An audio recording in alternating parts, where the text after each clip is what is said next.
Southeast Asia has got it all. Great food, hospitable locals, and catchy dance music.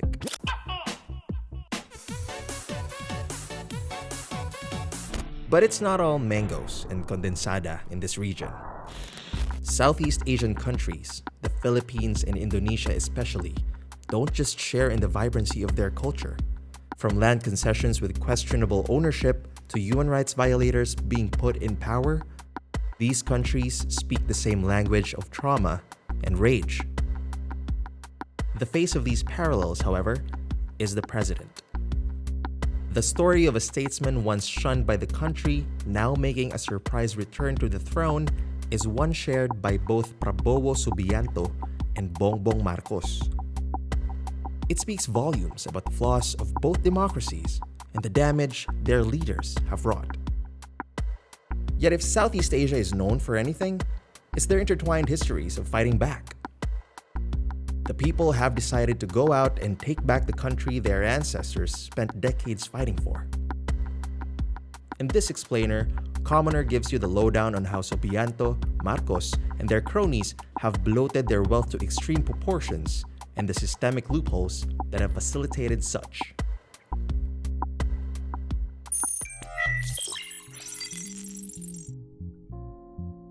We're talking about the impact of systemic corruption here, and who better to speak on this than the people themselves? Across the country, Commoner engaged with millennials and Gen Z in the Philippines and raised the question, how does corruption linger within your community? Corruption lingers just by the small things.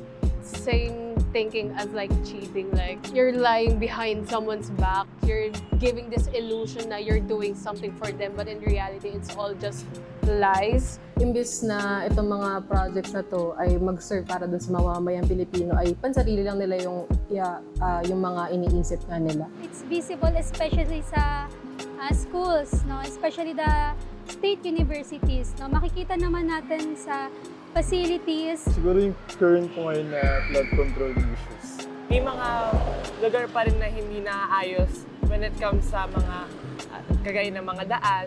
Light rain man lang, sobrang binaba na po sa amin.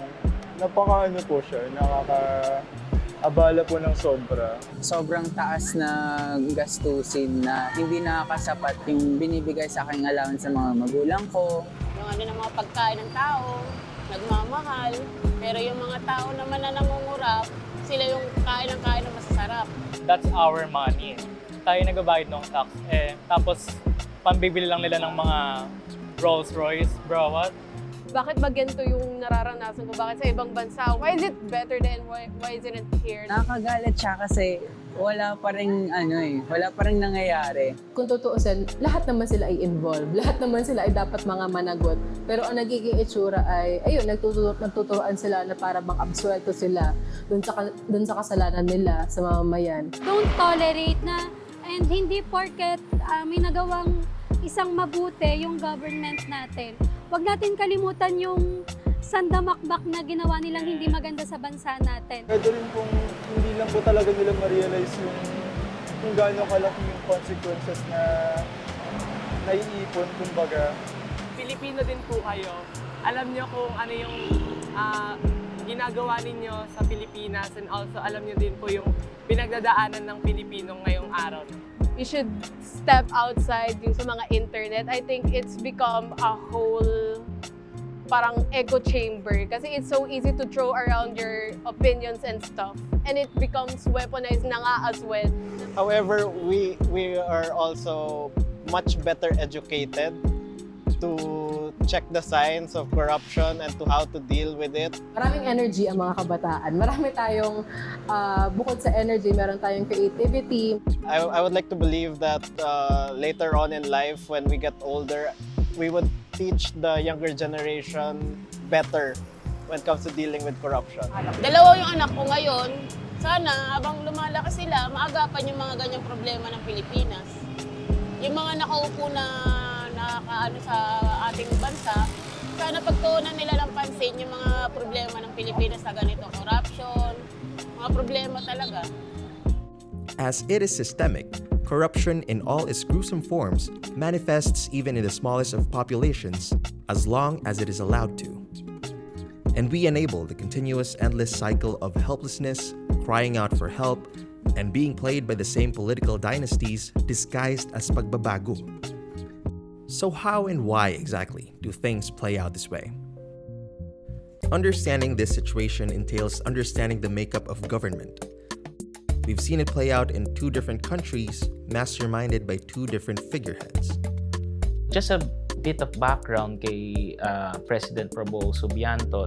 He was the former son-in-law of Indonesia's longest-serving president, President Suharto. He was also a son of a businessman. He was also a former military general. The military became a very powerful political actor in Indonesian politics.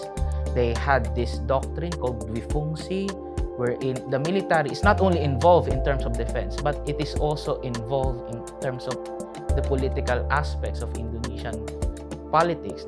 So in a way, it's structural in nature.